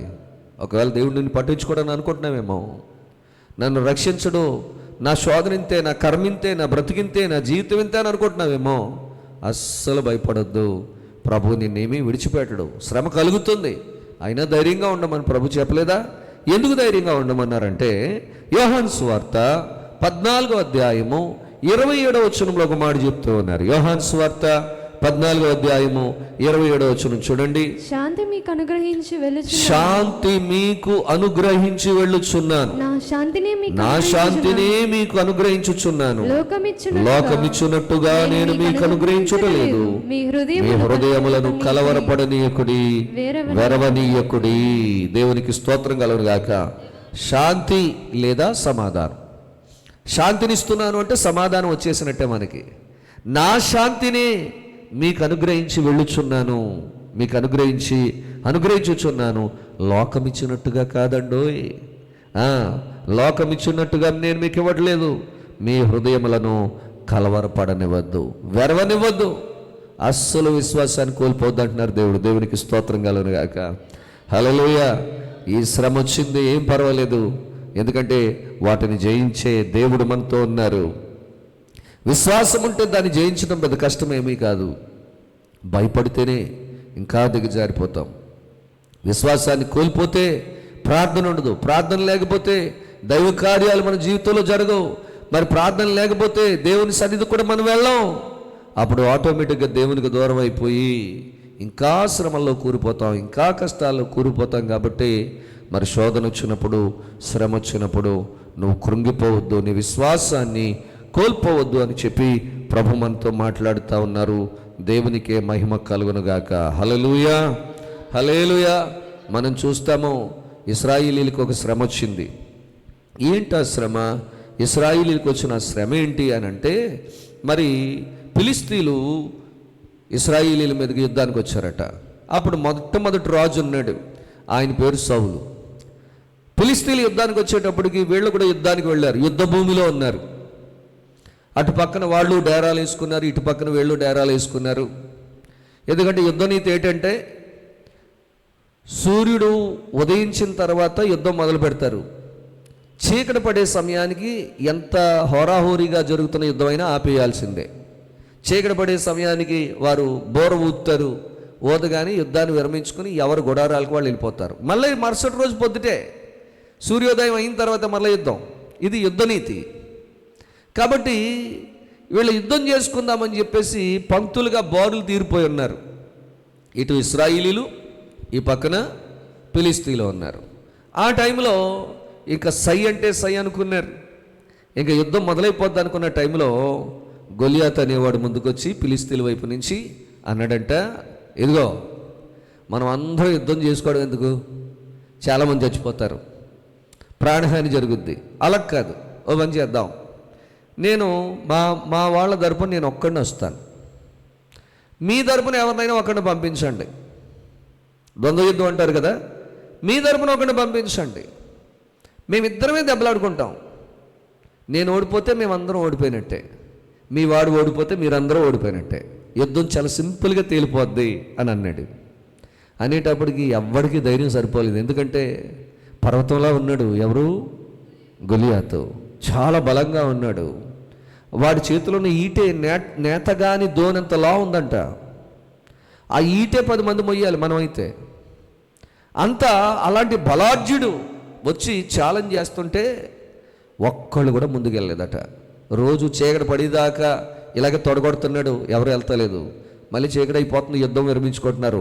మరుసటి రోజు మళ్ళీ యుద్ధం మొదలెడదాం అనుకుంటాడు, మళ్ళీ వచ్చి తొడగొడుతున్నాడు, రెండు రా ఎవడొస్తాడు నా మీదకి అంటున్నాడు. అలాంటి సమయంలో ప్రియులరా, దేవుని పిల్లలారా, మరి ఎవరు కూడా ఏం చేయాలో పాల్పోవట్లే. రాజుగారికి ఏం చేయాలో పాల్పోవట్లే, సైన్యాధిపతికి ఏం చేయాలో పాల్పోవట్లే, సైన్యానికి ఏం చేయాలో పాల్పోవట్లే. మీరు వస్తే ఒక్కడు రండి చాలు, అందరూ అక్కర్లేదు, మా ఒక్కడిని జయించండి చూద్దాం అంటున్నారు ఫిలిష్తీయులు. అలాంటి సమయంలో అందరూ భయపడి ముందుకు వెళ్ళలేకపోతుంటే ధైర్యంగా అలాంటి శోధన సమయంలో, అలాంటి శ్రమ కలిగిన సమయంలో మరి అక్కడికి ఎవరు వచ్చారు? దావీదు వచ్చాడు. దావీదు వచ్చి ఆయన అంటున్నాడు, నాకు కానీ ఛాన్స్ ఇస్తే ఒక్క దెబ్బకి నేను ఫిలిష్తీయుడైనటువంటి ఆ గొలియాతుని ఏం చేస్తాను, చంపేసి కాకులకి గెద్దలకి ఆహారం కింద వేసేస్తాను అంటున్నాడు. మొత్తం మీద ఆ అవకాశం తనకు వచ్చింది. తనకు అవకాశం వచ్చినప్పుడు మరి అతడు యుద్ధానికి వెళ్తూ ఈ ఆయుధాలు కానీ కవచాలు కానీ ఏం వేసుకోలేదట. వడిసెలు తీసుకున్నాడంట, నదిలో నుంచి ఒక 5 రాళ్ళు, నన్నటి రాళ్ళు తీసుకున్నాడంట. తీసుకుని అక్కడ 49వ వచనంలో ఉంది, సమూయేలు మొదటి గ్రంథం 17వ అధ్యాయం 49వ వచనంలో చూస్తే, ప్రియులరా, దేవుని పిల్లరా, తన సంచిలో చెయ్యి వేసి అందులో నుండి రాయి ఒకటి తీసి వడిసెలతో విసరి ఆ ఫిలిష్తీయుని నుదుటను కొట్టెను. ఆ రాయి వాని నుదురు చొచ్చినందున వాడు నేలను బోర్లా పడెను. దావీదు ఫిలిష్తీయుని కంటే బలాఢ్యుడై ఖడ్గము లేకయే వడిసెలతోనూ రాతితోనూ ఆ ఫిలిష్తీయుని కొట్టి చంపాను. వాడు బోర్లా పడగా దావీదు పరుగెత్తిపోయి ఫిలిష్తీయుని మీద నిలుచుండి వాని కత్తి వరదూసి దానితో వాని చంపి వాని తలను తెగవేశాను. ఫిలిష్తీయులు తమ శూరుడు చచ్చుట చూచి పారిపోయిరి. ఇప్పుడు దావీదు లోపల ఎవరున్నారు? దేవుడున్నాడు, గొప్పవాడున్నాడు. లోకములో ఉన్న ఆ గొలియాతు కంటే గొప్పవాడు ఎవరిలో ఉన్నారు? దావీదు లోపల ఉన్నాడు. దేవునికి స్తోత్రం కలుగును గాక. మరి వాళ్ళకి ఎవరికి కూడా ధైర్యం సరిపోవట్లే, విశ్వాసం కోల్పోయారు వాళ్ళు. సౌలుతో సహా అందరూ విశ్వాసాన్ని కోల్పోయారు. కానీ దావీదు నాలో ఉన్నవాడు లోకములో ఉన్నవాని కంటే గొప్పవాడని అతను విశ్వసించాడు. కాబట్టి ప్రియులరా, అతనిలో విశ్వాసం ఉంది కాబట్టి అతడికి భయం లేదు, ధైర్యంగానే ఉన్నాడు. ఈ శోధన పెద్ద కష్టమేం కాదు, ఈ శ్రమ గొప్ప ఇదేం కాదు. దేవునికి అసాధ్యమైంది ఏమైనా ఉందా? దేవునికి అసాధ్యమైంది ఏది లేదు, ఆయనకి సమస్తము సాధ్యమే అని చెప్పి ఆయుధాలు పట్టుకెళ్ళలేదు, కవచాలు ధరించుకోలేదు, నార్మల్గా వెళ్ళిపోయాడు. వడిసెలోటి పట్టుకొని 5 రాళ్ళు మాత్రం తీసుకున్నాడంట. అందులో వడిసెల్లో రాయి పెట్టి మరి గొలియాతును కొట్టాడు. కింద పడిపోయినప్పుడు పరిగెత్తుకుని వెళ్ళి వాడి మీద నిలబడి వాడి కత్తిని వాడి వరలో నుంచి దావీదు తీసి మరి వాడిని చంపడమే కాదు, వాడి తలను తెగ నరికేశాడని చెప్పి బైబిల్ గ్రంథంలో వ్రాయబడింది. దేవునికి స్తోత్రం కలుగును గాక. వాడు చావడాన్ని చూసి, తమ సూర్యుడు చనిపోవడం చూసి ఫిలిష్తీయులు ధైర్యం చెడిపోయిందంట. అప్పటిదాకా మాకు ఫిలిష్తీయుడు గొలియాతు ఉన్నాడు, భయం లేదు, గొలియాతు ఉన్నాడు, భయం లేదు, గొలియాతు ఉన్నాడు, భయం లేదు అనుకున్నారు వాళ్ళు. గొలియాతే చచ్చిపోతే ఇంకెక్కడ భయం ఇస్తుంది. పారిపోతున్నారు, తరిమి కొట్టి చంపేశారంట. అప్పుడు తర్వాత వీళ్ళందరూ కూడా దేవునికి స్తోత్రం కలుగును గాక. ఇవాళ నీ సమస్య నువ్వు కూడా అలాగే తరిమి కొట్టచ్చు. నీ శోధనను కూడా నువ్వు అదే విధంగా తరిమి కొట్టచ్చు. ఎప్పుడో తెలుసా? నువ్వు విశ్వాసాన్ని కోల్పోకుండా ఉన్నప్పుడు. ఎప్పుడో తెలుసా? ఇలాంటి శ్రమలు వస్తాయి అయినా ధైర్యంగా ఉండమని దేవుడు చెప్పిన విషయాన్ని గుర్తు చేసుకున్నప్పుడు. ఎప్పుడో తెలుసా? మీరు దేవుని సంబంధులు, దేవుడే మీ పక్షంగా ఉన్నాడని తెలిసినప్పుడు. ఎప్పుడో తెలుసా? నీలో ఉన్నవాడు లోకంలో ఉన్నవాడి కంటే గొప్పవాడని ఏ సమయంలో ఏ రోజు నువ్వు గుర్తిస్తావో ఆ రోజు నీ శ్రమ మీద నువ్వు దాడి చేయొచ్చు, నీ శోధన మీద నువ్వు దాడి చేయొచ్చు, నీ కష్టం మీద నువ్వు దాడి చేయొచ్చు. నీ విశ్వాసాన్ని బట్టి నీ శ్రమ నీ దగ్గర నుంచి పారిపోవలసిందే, నీ శోధన పారిపోవలసిందే, నీ కష్టం పారిపోవలసిందే, నీ శత్రు అయిన విరోధి పారిపోవలసిందే. ఏమాత్రం కూడా సందేహం లేదు. నా ప్రియ సహోదరులు సహోదరులు, దయచేసి ఈ సత్యాన్ని ప్రతి ఒక్కరు కూడా గుర్తించాలని చెప్పి నేను ప్రభు పేరిట తెలియచేస్తా ఉన్నాను. దేవునికే మహిమ కలుగునుగాక. హల్లెలూయా, హల్లెలూయా, హల్లెలూయా. కాబట్టి ప్రియులారా, దేవుని పిల్లలారా, మరి విశ్వాసము కలిగి ఉండాలి. శ్రమ వచ్చినప్పుడు మనం ఏమాత్రం కూడా విశ్వాసాన్ని కోల్పోకూడదు అని చెప్పి దేవుని యొక్క వాక్యము సెలవిస్తూ ఉంది. అందును బట్టి నేను దేవునికి స్తోత్రం చెప్తా ఉన్నాను. దేవునికే మహిమ కలుగునుగాక. హల్లెలూయా, హల్లెలూయా, హల్లెలూయా. ఎందుకంటే మనకు ఆయనను గూర్చి ఒక ప్రవచనం ఉంది కదా, యేసుక్రీస్తు ప్రభు వారిని గురించి ఒక ప్రవచనం. ఎక్కువగా క్రిస్మస్ టైంలో ఈ ప్రవచనాన్ని గుర్తు చేసుకుంటాం మనం. క్రిస్మస్ టైంలో యెషయా గ్రంథం 9వ అధ్యాయం 6-7 వచనాలు ఎక్కువగా ఆ టైంలోనే మనం గుర్తు చేసుకుంటాం. కానీ ఇది ఎప్పుడూ కూడా గుర్తు చేసుకోవచ్చు మనం. ఎలా అనగా మనకు శిశువు పుట్టెను, మనకు కుమారుడు అనుగ్రహించబడను, ఆయన భుజముల మీద రాజ్యభారం ఉండును. ఆశ్చర్యకరుడు, ఆలోచనకర్త, బలవంతుడైన దేవుడు, నిత్యుడగు తండ్రి, సమాధానకర్తయగు అధిపతి అని ఆయన అతనికి పేరు పెట్టబడును. ఇది మొదలుకొని మితి లేకుండా దానికి వృద్ధియు క్షేమమును కలుగునట్లు సర్వకాలము దావీదు సింహాసనమును రాజ్యమును నియమించును. న్యాయము వలనను నీతి వలనను రాజ్యము స్థిరపరచుటకు అతడు సింహాసనాసీనుడై రాజ్య పరిపాలన చేయును. సైన్యములకు అధిపతియగు యెహోవా ఆ శక్తి కలిగి దీనిని నెరవేర్చును. అప్పుడు పరిపాలన చేసేది ఎవరు? అప్పుడు ఆ నీతి గల రాజు ఎవరు? మన యేసుక్రీస్తు ప్రభువారే. ఆయన జన్మాన్ని గూర్చి, ఆయన జీవన విధానాన్ని గూర్చి, ఆయనలో ఉన్న గొప్పతనాన్ని గూర్చి ముందుగానే యెషయా ప్రవక్త ద్వారా దేవుడు దీనిని ప్రవచించారు. కాబట్టి ఆయన రాజ్యం ఎలా ఉంటుందట? న్యాయం వలన నీతి వలన ఆ రాజ్యము స్థిరపరచబడుతుంది. అతడు సింహాసనాసీనుడై రాజ్యపాలన చేయబోతున్నాడు. ఆ పరమ తండ్రి అనే దేవుడు యేసుక్రీస్తు ప్రభు, కుమారుడైన యేసుక్రీస్తు ప్రభు రాజ్యపాలన చేయబోయే సమయం దగ్గర పడతా ఉంది. ఆ రాజ్యంలో నీవు నేను ఉండాలి. నా శాంతిని మీకు అనుగ్రహించి వెళ్తున్నాను అన్నాడు. నేనుండు చోట్లలో మీరును ఉండులాగున నేను మరలా వచ్చి తీసుకుని వెళ్ళిపోతాను. ఎక్కడికి తీసుకెళ్తాడో ఆయన రాజ్యంలోకి తీసుకెళ్తాడు. అందమైన రాజ్యం, నీతి న్యాయం ఉండే రాజ్యం, శోధన శ్రమలు లేని రాజ్యం, కష్ట నష్టాలు లేని రాజ్యం, అసలు ఇబ్బంది లేని రాజ్యంలోనికి మనల్ని తీసుకుని వెళ్ళడానికి ప్రభు మరలా రెండవసారి రాబోతున్నాడు. దేవునికి స్తోత్రం కలుగును గాక. హల్లెలూయా. కాబట్టి ఎందుకు భయపడాలి మనం? దేనికోసం? శోధనలు చూసి, శ్రమను చూసి, కష్టాన్ని చూసి ఎందుకు మనం కృంగిపోవాలి? శ్రమలలో మనం కృంగిపోతేనట మనం చేతకాని వారం అయిపోతామని చెప్పి దేవుని యొక్క వాక్యము సెలవిస్తూ ఉంది. హల్లెలూయా.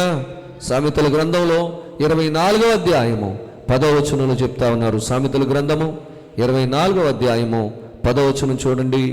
శ్రమ దినమున నీవు కృంగిన ఎడలా నీవు చేతకాని వాడవగదువు.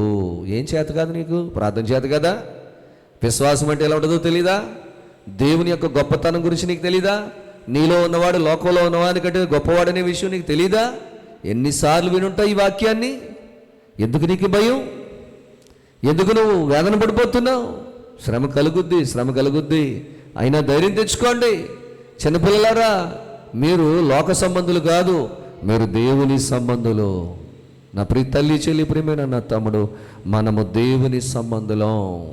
మరి దేవుని సంబంధమైన మనకు కష్టం వస్తే దేవుడు చూస్తూ ఊరుకుంటాడు అనుకుంటున్నారా? ఆయన ఎంత మాత్రం ఊరుకోరండి.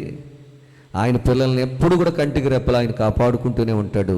కాకపోతే మనం విశ్వాసం కోల్పోయి ప్రార్థన చేయడం మానేసి, మరి దేవుని స్తుతించడం మానేసి, మందిరానికి వెళ్ళటం మానేసి, అసలు దేవుని మీద సనుక్కుంటూ లేకపోతే దేవునికే ప్రశ్నలు వేస్తూ ఆయనే ప్రశ్నిస్తూ ఉంటాం. ఎందుకు ఇలా చేసావు, ఎందుకు ఇలా చేసావు, ఇంతకాలంగా గుడికి వస్తున్నాను, ఇంతకాలంగా నిన్ను ఆరాధిస్తున్నాను, ఇంతకాలంగా నిన్ను పూజిస్తున్నాను, నాకెందుకు ఈ కష్టాలు ప్రభా? ఏంటి ఆయన్ని మనం ప్రశ్నించడానికి సరిపోతామా? అసలు అధికారం ఉందా మనకి? లేదు. కానీ విశ్వాసం కోల్పోతేనే ఇలాంటి మాటలు వస్తాయి. నువ్వు విశ్వాసాన్ని కోల్పోయినప్పుడు ఇలాంటి మాటలు మాట్లాడతావు. ఒకవేళ నీ జీవితంలో ఎప్పుడైనా ఇలా మాట్లాడుంటే దానికి అర్థం ఏంటంటే నువ్వు విశ్వాసాన్ని కోల్పోయావు, విశ్వాసాన్ని పోగొట్టుకున్నావు, అందుకే నువ్వు ఆ టైంలో నువ్వు అలా మాట్లాడావు అని. అందుకని ప్రియులరా, దేవుని పిల్లరా, ఈ శోధనల తర్వాత మనం ఎక్కడ అడుగు పెడతామంట? దేవుని రాజ్యంలో అడుగు పెట్టబోతా ఉన్నాం, పరలోక రాజ్యంలో అడుగు పెట్టబోతా ఉన్నాం, అందమైన దేవుని రాజ్యంలో మనం అడుగు పెట్టబోతా ఉన్నాం. కాబట్టి అటువంటి ధన్యత, అటువంటి ఆశీర్వాదం, అటువంటి దీవెనలు మనం పొందుకోవడానికైనా మనం కృంగిపోతే చేతకాని వాళ్ళమే. మనం నేర్చుకున్న వాక్యం అంతా వృధా అయిపోయినట్టే. ఎందుకంటే ప్రియులరా, దేవుని పిల్లలరా, నీ శ్రమను దేవుడికి తెలుసట. నీ శ్రమ ఏంటో, నీ బాధలేంటో, నీ కష్టాలేంటో దేవుడికి తెలుసట. చివరిగా ఒక మాట ప్రకటన గ్రంథంలో 2వ అధ్యాయం 9-10 వచనాలు ఈ మాటలు రాయబడ్డాయి. ప్రకటన గ్రంథం 2వ అధ్యాయం 9-10 వచనాలు చూడండి. నీ శ్రమను దరిద్రతను నేనెరుగుదును, అయినను నీవు ధనవంతుడివే యూదులమని చెప్పుకొనుచు. చూడండి 9వ వచనం చదువమ్మా. నీవు పొందబోవు శ్రమలకు భయపడకుము. అక్కడ అంటాడు 10వ వచనంలో, మరణము వరకు నమ్మకముగా ఉండము, నేను జీవ కిరీటం. ఆ 3 వచనాలు కూడా, 2 వచనాలు కూడా 9-10 వచనాల్లో ఈ మాటలు చక్కగా దాగున్నాయి. నీ శ్రమను దరిద్రతను నాకు తెలుసు. నీ శ్రమ, నీ దారిద్ర్యం, నీ కష్టం, నీ బాధ అన్నీ నాకు తెలుసు అంటున్నాడు. అందుకని నువ్వు పొందబోయే శ్రమల కోసం నువ్వు భయపడవలసిన పని లేదు. ఎందుకంటే దేవుడికి తెలుసు. దేవుడికి తెలియదు అనుకుంటున్నావేమో, దేవుడికి తెలుసు అంతే. అయితే మనం భయపడకుండా మనం ఏం చేయాలంటే మరణము వరకు నమ్మకంగా ఉండాలి. అంతం వరకు, చావు మన దగ్గరికి వచ్చే వరకు కూడా మన విశ్వాసాన్ని కోల్పోకూడదు. అప్పటి వరకు నమ్మకంగా ఉండాలి. మనం రాత్రి విన్నాం, దానియేలు ఎప్పటిదాకా నమ్మకంగా ఉన్నాడు? సింహాల గుహలో పడేసినప్పుడు కూడా నమ్మకంగానే ఉన్నాడు. దేవుడు వదిలేశాడా? వదలలేదు కదా. చూడండి, అందుకని నేను నీకు అలా ఎవరైతే ఉంటారో, అంతము వరకు, మరణం వరకు ఎవరైతే నమ్మకంగా ఉంటారో వాళ్ళకి దేవుడట జీవ కిరీటం ఇస్తాడట. దేవునికి స్తోత్రం కలుగును గాక. హల్లెలూయా. దేవుడు ఏమిస్తాడు? అంతం వరకు, మరణం వరకు నమ్మకంగా ఉంటే ఆ గొప్ప దేవుడు జీవ కిరీటం ఇస్తాడు. ఆ జీవ కిరీటాన్ని పొందుకున్న వేళ ఎంత ఆనందం, ఎంత సంతోషం, ఎంత సౌభాగ్యం అది. హల్లెలూయా, హల్లెలూయా, హల్లెలూయా, హల్లెలూయా. నా ప్రియ తల్లి, చెల్లి, దేవుని పిల్లలరా, దయచేసి మనం గమనించాలి. హల్లెలూయా, హల్లెలూయా. ఒక్కసారి ఆలోచించండి, ఆ పరలోక రాజ్యంలో అడుగుపెట్టే భాగ్యం అంటే ఎంత గొప్ప భాగ్యం అది, ఎంత గొప్ప భాగ్యం. జీవ కిరీటం ఇచ్చే వేళ, ఏమండి, జీవ కిరీటం పొందుకునే వేళ ఎంత ఆనందం, ఎంత ఆనందం. హల్లెలూయా. కాబట్టి ప్రియులరా, మనం సోలిపోకూడదు, మనం వేదన చెందకూడదు, మనం దిగులు చెందకూడదు. మనం ధైర్యంగా ఉందాం, విశ్వాసాన్ని కోల్పోకుండా ఉందాం. ప్రభు ముందుగానే ఎటువంటి శోధనలు వస్తాయి, శ్రమలు వస్తాయని మనల్ని హెచ్చరిస్తూ ఉన్నారు. కాబట్టి దేవుని యొక్క వాక్య ప్రకారంగా మనం జీవిస్తే లోకంలో ఉన్నవానికంటే నీలో ఉన్నవాడు గొప్పవాడు. మనము దేవుని సంబంధులము. కాబట్టి ఆపదలు ఎన్నొచ్చినా విడిపించడానికి శక్తివంతుడు, బలవంతుడు, అద్వితీయుడు, మరి సర్వాధికారి అయిన దేవుడు నీ పక్షంగా ఉన్నారు అనే విషయాన్ని నువ్వెప్పటికీ కూడా మర్చిపోకూడదని చెప్పి ప్రభు పేరు నేను తెలియజేస్తా ఉన్నాను. కాబట్టి ఒకవేళ శోధన ఉందని కృంగిపోతున్నావా, శ్రమ వచ్చిందని కృంగిపోతున్నావా, విశ్వాసాన్ని కోల్పోతున్నావేమో, నా ప్రియ తల్లి, చెల్లి, ప్రియమైన అన్న, తమ్ముడు, ఇప్పటికైనా నీ విశ్వాసాన్ని కోల్పోకుండా విశ్వాసమందు మరి స్థిరంగా, ఎందుకంటే దేవుడు నీకు శాంతిని ఇవ్వబోతున్నాడు, సంతోషాన్ని ఇవ్వబోతున్నాడు, జయాన్ని ఇవ్వబోతున్నాడు, విజయాన్ని ఇవ్వబోతున్నాడు.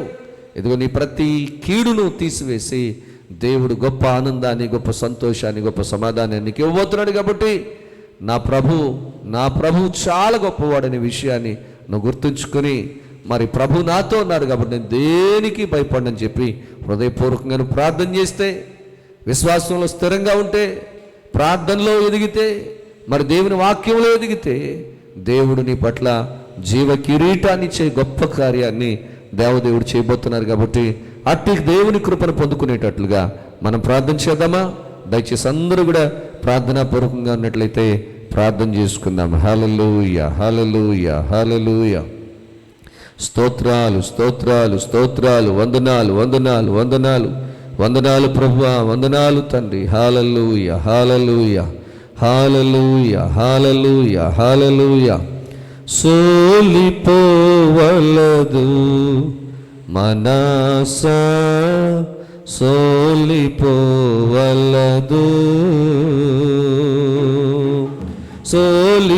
సోలిపోవలదు మనసా, సోలిపోవలదు. నిన్ను గని పిలచిన దేవుడు విడచిపోతాడా?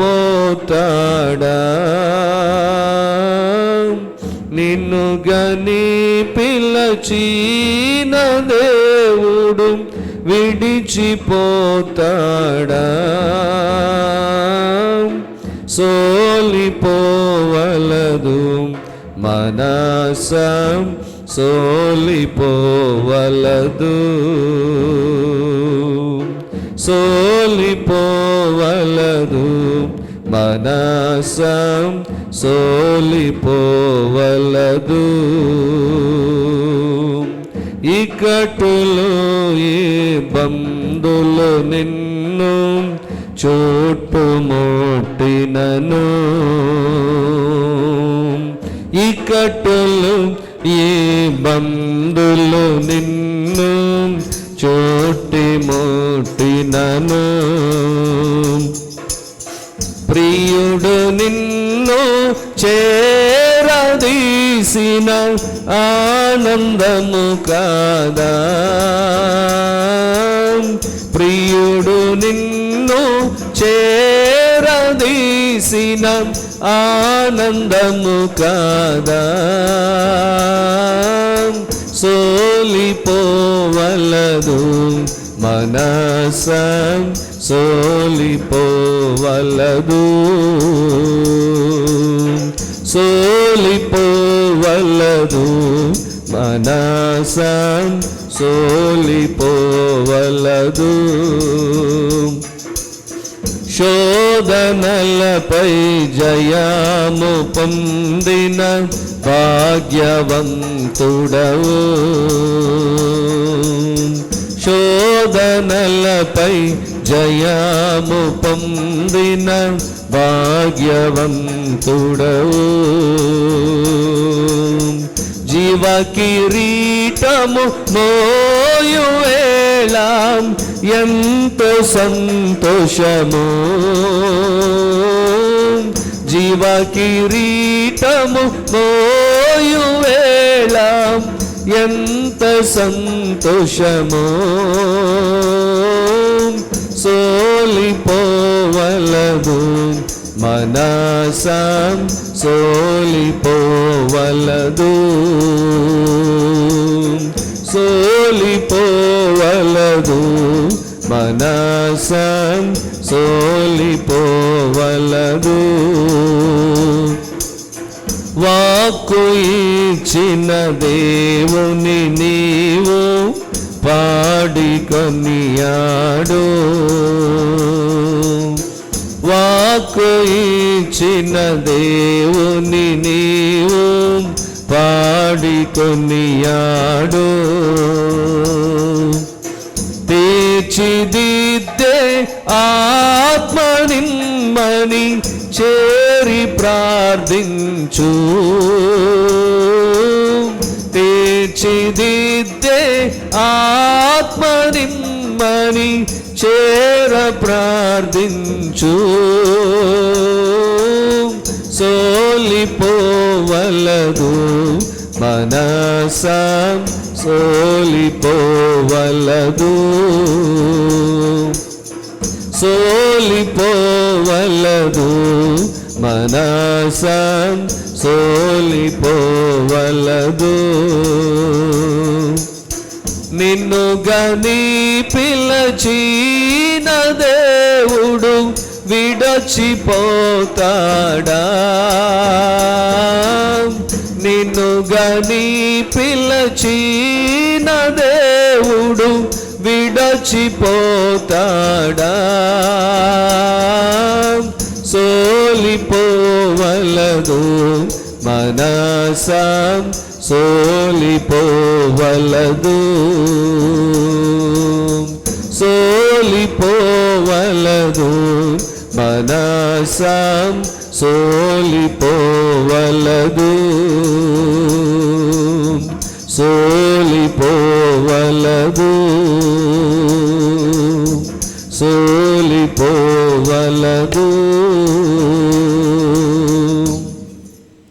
ప్రీతల్లి చెల్లి, ప్రియమైన నా తమ్ముడు, సోలిపోతున్నావా? కృంగిపోతున్నావా?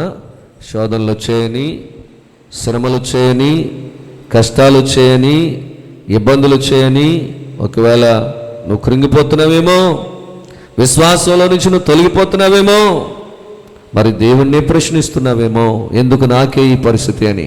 వద్దండి, అలాగా ఎన్ని పరిస్థితులు వచ్చినా ప్రభు ముందుగానే చెప్పారు మనకి విశ్వాసంలో నిలకడగా ఉండాలని. అనేక శ్రమలు అనుభవించిన తర్వాతే దేవుని రాజ్యంలో మనం ప్రవేశిస్తామని, మనము శ్రమను అనుభవించవలసి ఉందని ముందుగానే చెప్పారు. అలాగే జరుగుతుంది. అట్టి శ్రమలు అనుభవించడానికి మనం నియమించబడ్డామని కూడా చెప్తా ఉన్నారు. కాబట్టి ప్రియులరా, ఎన్ని శోధనలు వచ్చినా, లోకంలో మీకు శ్రమ కలుగుతుంది, అయినా ధైర్యం తెచ్చుకోండి, నేను లోకాన్ని జయించానంటారు. చిన్నపిల్లలారా, ఇదిగో మీరు దేవుని సంబంధులు, మీలో ఉన్నవాడు లోకంలో ఉన్నవాని కంటే కూడా గొప్పవాడని దేవుడు తెలియజేస్తా ఉన్నారు. కాబట్టి ఈ శోధనలలో, ఈ శ్రమలలో మరి మనం దేవుని సంబంధులం అనే విషయాన్ని గుర్తు చేసుకొని, మనలో మన ప్రభు ఉన్నారని మరి గుర్తు చేసుకొని, విశ్వాసాన్ని కోల్పోకుండా ధైర్యంగా ఉన్నట్లయితే దేవుడు నీకు జీవ కిరీటం ఇవ్వబోతా ఉన్నాడు. ఆ పరలోక రాజ్యంలో చేర్చుకోబోతా ఉన్నాడు. ఇదిగో జయించేవారిని నాతో పాటుగా సింహాసనం మీద కూర్చోబెడతానంటున్నారు. కాబట్టి ఆయన జయించారు కాబట్టి ఆ విజయాన్ని దేవుడు మనకు కూడా ఇవ్వబోతున్నారు. కాబట్టి సోల్పోవద్దు, విశ్వాసాన్ని కోల్పోవద్దు, ధైర్యంగా ఉందాం, ధైర్యంగా ముందుకు సాగుదాము. ప్రార్థన చేసుకుందాం. మహాపరిశుద్ధుడా, మహాగణుడా, మహోన్నతుడా, సర్వాధికారి, సర్వశక్తిమంతుడా, సృష్టికర్త, జీవాధిపతివైన దేవా, మీ యొక్క పరిశుద్ధమైన, ఘనమైన, ఉన్నతమైన నామమును బట్టి మీకు వందనాలు, స్తోత్రాలు ప్రభువా.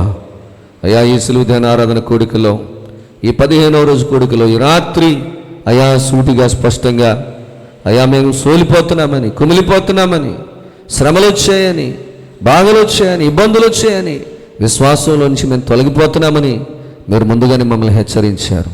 అనేక శోధనల తర్వాత, శ్రమల తర్వాత ప్రభువా మరి మీరు ఆయన రాజ్యంలో ప్రవేశిస్తారని చెప్పి మీరు మాతో మాట్లాడారు. అందును బట్టి మీకు వందనాలు, అందును బట్టి మీకు స్తోత్రాలు చెల్లిస్తున్నాను ప్రభువా.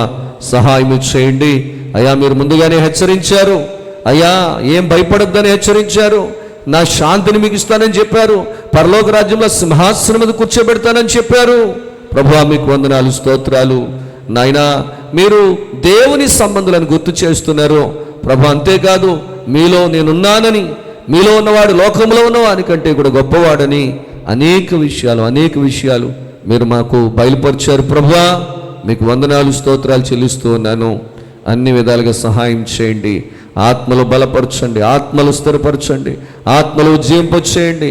సోలిపోవద్దని, నిన్ను నమ్మిన దేవుడు, నువ్వు నమ్మిన దేవుడు నిన్ను విడిచిపెట్టడని అయ్యా. ఎన్ని ఇక్కట్లు, ఎన్ని ఇబ్బందులు వచ్చినా, ఎన్ని తొందరలు, శోధనలు వచ్చినా విశ్వాసంలో నిలకడగా ఉండమని ప్రభువా మీరు సెలవిచ్చిన ఈ వాక్యాన్ని ప్రతి ఒక్కరూ కూడా గ్రహించుకొని, గుర్తుంచుకొని మా ప్రభు అలాంటి పరిస్థితుల్లో, శోధనల్లో, శ్రమల్లో, కష్టాల్లో, ఇరుకుల్లో, ఇబ్బందుల్లో ఉండి ఎవరైతే నిన్నే ప్రశ్నించే స్థితిలో ఉన్నారేమో, మనసు చెదిరిపోయి ప్రభు విశ్వాసాన్ని కోల్పోయి ప్రార్థన చేయడం మానేసి, మందిరానికి వెళ్ళడం మానేసి, మిమ్మల్ని ఆరాధించడం మానేసి మీ సన్నిధికి దూరం అయ్యారేమో ప్రభు. ఇప్పటికైనా మించింది లేదు. ఇప్పుడైనా ధైర్యంగా వెనక్కి మళ్ళుకుంటే, విశ్వాసంతో నిలబడితే ప్రభా జీవ కిరీటం ఇస్తానని వాగ్దానం చేస్తున్నారు ప్రభా. శాంతినిస్తానని, సమాధానం ఇస్తానని, నెమ్మదినిస్తానని, అయ్యా వాటన్నిటిలో నుంచి విజయాన్ని ఇస్తానని చెప్పి మీరు ఇంతవరకు మాట్లాడిన విధానాన్ని బట్టి వందనాలు. అలాంటి పరిస్థితుల్లో ఉన్నవారిని ఇప్పుడే యేసు నామములో వారికి విడుదల కలుగునుగాక. శోధనలను యేసు నామములో వారు జయించుదురుగాక. అయ్యా ఇరుకుల ఇబ్బందుల నుంచి వారికి విడుదల కలుగునుగాక. అయ్యా వారి విశ్వాసములో మరింత బలముగా, మరింత స్థిరముగా వారు ఉందురుగాక. ప్రభువా మీకు వందనాలు. పరిశుద్ధాత్ముడా మీకే కృతజ్ఞతాస్తుతులు చెల్లిస్తున్నాను తండ్రి. సహాయం చేయండి. ప్రతి ఒక్కరిని కూడా పేరు పేరున దర్శించండి, పేరు పేరున దీవించండి ప్రభా. ఎవరు ఏ శోధనలో, ఏ శ్రమలో, ఏ కష్టంలో, ఏ నష్టంలో, ఏ ఇరుకు ఇబ్బందులో ఉన్నప్పటికీ కూడా ప్రభా విడిపించండి. ఇదిగో ప్రభా జయించటానికే మమ్మల్ని నుంచి నైనా ఆ దుష్ట పరిస్థితి నుంచి, అయా ఆ దుర్మార్గపు జీవితం నుంచి మమ్మల్ని విడిపించడానికే మా కొరకు మీరు ప్రాణం పెట్టారని, రక్తం చిందించారని, మా కొరకు మీరు మరణించి మరణాన్ని జయించి తిరిగి లేచిన విజయశీలుడు అని ప్రభా ప్రతి ఒక్కరు రాత్రి గుర్తించుకొని ప్రభా నా తండ్రి కోల్పోయిన విశ్వాసాన్ని తిరిగి సంపాదించుకొని మరింత నమ్మకస్తులుగా, మరింత భయభక్తులు కలిగిన వారిగా ఉంటూ నాయనా వారు ఎదుర్కొంటున్న ఆ శోధనలను, ఆ శ్రమలను జయించే భాగ్యమును ప్రతి ఒక్కరికి ప్రసాదించమని, విత్తబడిన ఈ వాక్యము, వినిన ఈ వాక్యము అందరి హృదయాల్లో మరి పదిలిపరుచుకొని మరలా దీన్ని నెమరు వేసుకుంటూ వాక్యానుసారంగా జీవించడానికి సహాయము దయచేయమని ప్రభా వారు బలపడుతూ వారి కుటుంబ సభ్యులను బలపరుచుకుంటూ మీలో ముందుకు సాగే భాగ్యమును, ధన్యతను ప్రతి ఒక్కరికి ప్రసాదించమని రక్షకుడైన యేసుక్రీస్తు వారి పరిశుద్ధ నామములో మిక్కిలి వినయముగా బ్రతిమలాడి వేడుకొనుచున్నాను పరమ తండ్రి. ఆమేన్. మన తండ్రి అయిన యెహోవా యొక్కయు, కుమారుడైన యేసుక్రీస్తు ప్రభువారి యొక్కయు, పరిశుద్ధాత్మ యొక్కయు నామములో మీకందరికీ కృపా సమాధానములు కలుగునుగాక. మీ ఆత్మలకు రక్షణ కలుగునుగాక. మీ మనస్సులకు నెమ్మది కలుగునుగాక. మీ శరీరమునకు స్వస్థత కలుగునుగాక. దేవదేవుడు మిమ్మలను, మీ కుటుంబ సభ్యులను బలపరిచి ప్రభు యొక్క రెండవ రాకకు, అనంత జీవమునకు దేవుడు మిమ్మలను సిద్ధపరచునుగాక. ఆమేన్, ఆమేన్, ఆమేన్. మీ అందరికీ నా వందనాలు. దేవుడు మిమ్మల్ని దీవించునుగాక. ఆమేన్.